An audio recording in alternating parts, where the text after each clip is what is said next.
Magandang hapon! Kumusta po? Narito po ulit ang update natin para sa lagay ng ating panahon.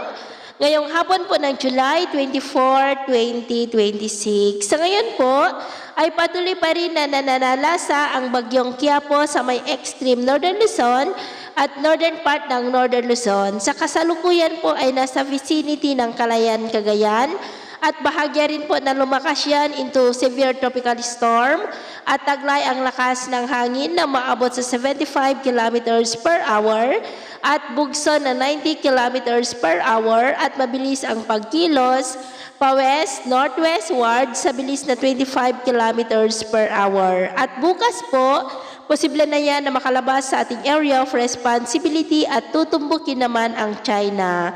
Pero ang habagat po ay patuloy pa rin ang pag-iral dito sa ating bansa, lalo na po sa kanlurang bahagi. At sa ating long-range forecast, maliban kay Bagyong Quiapo ay hindi pa rin inaalis ang posibilidad na maaari na may isa pa na sama ng panahon na mabubuo dyan sa silangan ng ating bansa sa susunod na mga araw. At ang development rin yan ang ating babantayan.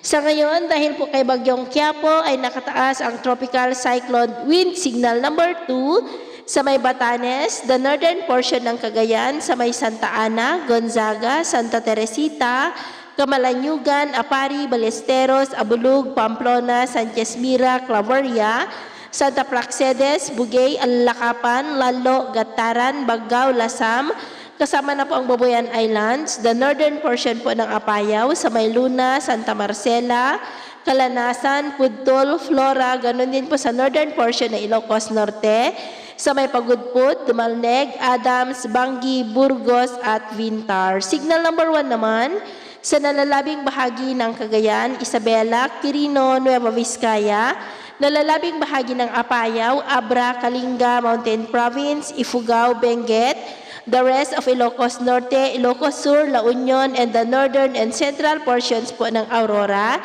sa may Dilasag, Kasiguran, Dinalungan, at Dipakulaw. At sa nalalabing bahagi ng ating bansa, dahil sa trough ng bagyo at ng habagat, ay nakakaranas rin ng maulap na kalangitan with isolated rains ang ilang bahagi ng Ilocos Region, coastal areas ng Central Luzon, ilang bahagi ng Quezon, Bicol Region, Mimaropa, Panay Island, Negros, Tagbilaran, Leyte, Samar at sa Mindanao. At mamayang gabi, posible pa rin ang mga isolated rain sa iba't ibang bahagi ng ating bansa. Kaya mag-ingat po tayo, lalo na sa mga banta pa rin ng mga pagbaha at pagguho ng lupa.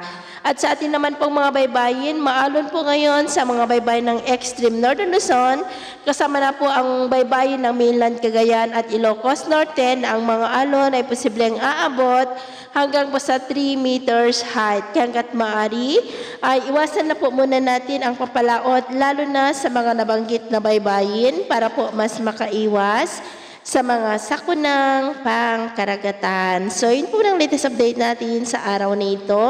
At ako po muli si James na nagsasabing sa kahit anong pagsubok po na darating sa ating buhay, huwag na huwag po tayong mawawalan ng pag-asa. Thank you and God bless!